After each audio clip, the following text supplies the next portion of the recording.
Hello, beautiful, amazing, fantastic, beautiful world. Beautiful, beautiful. And you, sublime, magnificent individual. Today, I would like to speak a little about our ego, a double edged sword. You can probably already imagine through pictures why the ego is a double edged sword.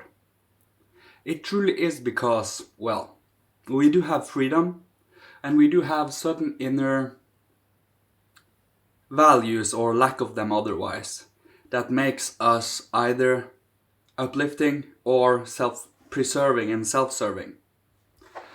The ego, in its exalted state, in its true inner state of love, is as strong and as light as the divine realms. It truly is the divine part of mankind that brings freedom and inner choice.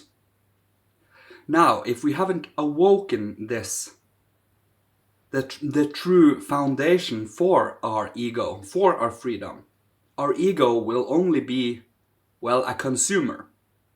A constant taking in without giving anything out. And that is, well, it's kind of like a black hole when you think about it. And that black hole wants everything. It wants power, it wants to control, it wants to push out any other egos from its realm. It doesn't want to grow, to love. Now the other side of that, the uplifting part, is awakening within you the perception for our flaws, shortcomings and karma, reincarnation and the results of what we have done on this planet Earth until now, and what we can do to, well, heal and make amends, and infusing our own inner being with loving, empathic, understanding energies. Not energies, forces. Energy is what is produced from mechanical structures. Forces. Forces are, well, if we are thinking, directing our thoughts somewhere, that is a force. And it is produced by higher beings. That's the difference. I don't like to ever use mechanical connotations to things because, well, we are not mechanical. We never will be. But I digress, sorry. By you unfolding, deepening your ego within your body, ascending it, lifting it up from below the mud, making it sprout out like a lotus, in a sense. That is just a picture of it. So it can shine out without pain, or of course we are always in a certain amount of universal spiritual pain. The higher you ascend, the more pain your body feels, because it is harder and harder to drag it around. You become more free within your inner being. So that is also the reflection of, in the apocalypse, you have, eat this book, it might be taste as sweet as honey, but in your belly will be bitter.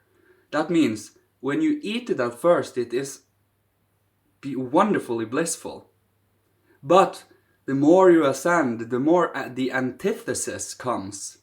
The pain of being in a physical being. So, that is the bitterness in our belly. The spiritual truths of things are double-edged. So, this is also one mantra I use is,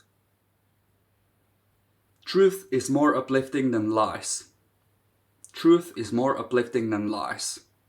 And that is, well, truth is sweet as honey, but it might feel as bitter.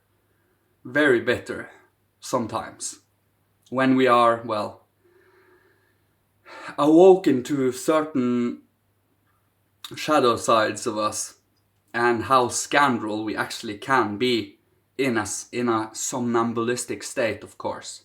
If you are conscious and still do something that is not very promoting of health, love and understanding, well, that is a consequence we will have to take for ourselves as it comes, of course. But it will bring certain consequences to it. That is just how it is. It really is about feeling what you put out. what your ego, your center, your inner soul puts out to the world? Is it a longing for power and for manipulation, control, for controlling groups and making them, or is it truly wanting to awaken human beings, individuals, so they can find their inner strength, so we all individually and as a group can build towards Philadelphia? It really is about choice here. And these choices is something you are constantly given when you do spiritual work, because it really is about sitting in the moment and sitting within our inner being, getting to become acquainted with our ego and our personality that is so magnificently reflected out to this world. How much of your inner being have you made independent so that you can follow the moral and loving guidance of your soul and spirit? It really is about being able to embody as much as possible. We are in constant transformation, and the more love you let in, the easier it is, the more forcefully and the more intensely the love will work upon your whole being. So, by truly getting to let in love, I stand for love. That's how I do things. It is moral ethics, and you cannot force anyone to love, though. Truly, you cannot. Even if you bring them the worst of consequences or the best of rewards or any kind of these things, love is in freedom. Never forget that. So never force anyone to love. That will never be a true love. Love has to be chosen by the individual. And that is why I stand for freedom, and I stand for inspiration and upliftment, not control.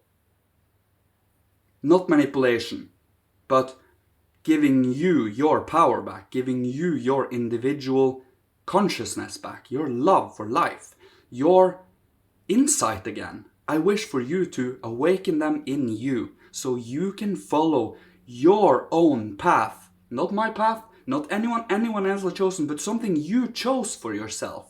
Something that is as strong in your being that you know this is good. You know you have been given the thumbs up from the higher realms. This is something you should do. Then you will truly start to make your own hero's journey.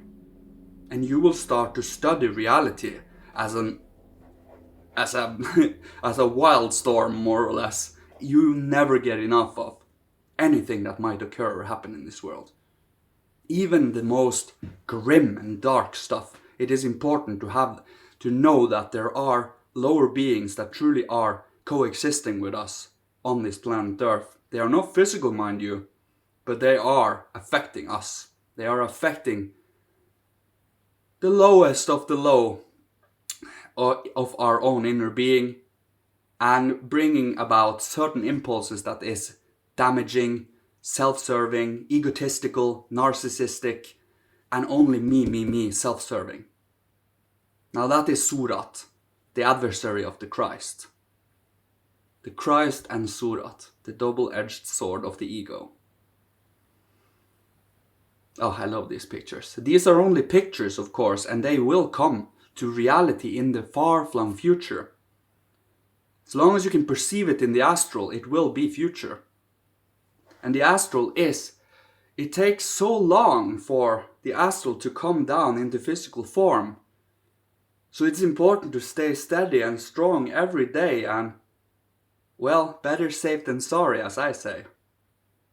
So let's just play with the thought for a moment that after you pass there is nothing. But what if it is something? What if it is something? So, better safe than sorry, I always say.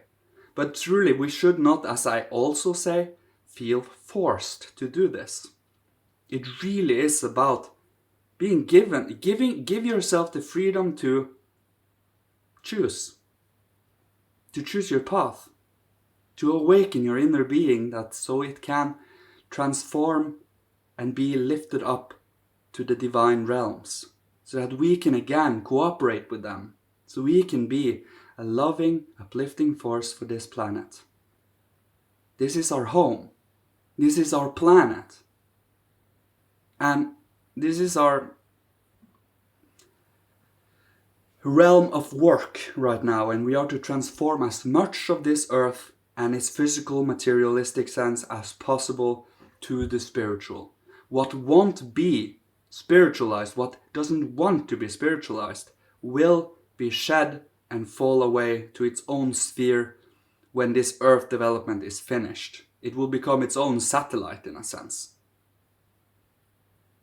And what has been transformed will become its own sphere of activity, and we will be in Philadelphia.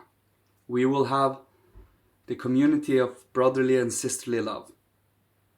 This will be, of course, be after the war all against all, which will happen in the future. And the more we build the foundation for next life and life after that, the more we are participating already here and now in the future. It really is about grabbing a hold of that. And now we do not wish to scare anyone. We do not wish to bring fear. We do just want to bring about this knowledge that, yeah, we are preparing for something big that is going to happen. And yes, it might not, and it will not happen in this lifetime. But to only work for this lifetime alone is not enough anymore. It really is about grabbing a hold of more than one lifetime, and also grab a hold of all the lifetimes past, so we can get to understand our karma and where we come from, what we have as certain flaws and shadows. And I will leave you with this, and I love you so much. May you find your inner love. May you awaken your personality, lifting it up to the sublime and to the exalted. And may you work towards all of mankind in love, inclusion. And you are freaking awesome. You are you unique, wonderful being enclosed in your own body here, and you are just amazing. You truly are. And to, well, live like that, living that. Truly saying it to yourself, doing action thereby. Without arrogance, pride and such, and narcissism, of course. It is a counterbalance. You always have this balance. Always in the middle here. And it is really, really like a balancing act. It requires inner strength. It requires balance. Love you. May you be blessed and protected, guided, loved by Father, Holy Spirit, Christ, the divine hierarchy, Michael, our ancestors and the ancient masters of old. And may you find what you are looking for. And may you bring a certain sense of catharsis to your longings. And may you shed whatever you need to shed to become even more awesome. Thank you. Goodbye.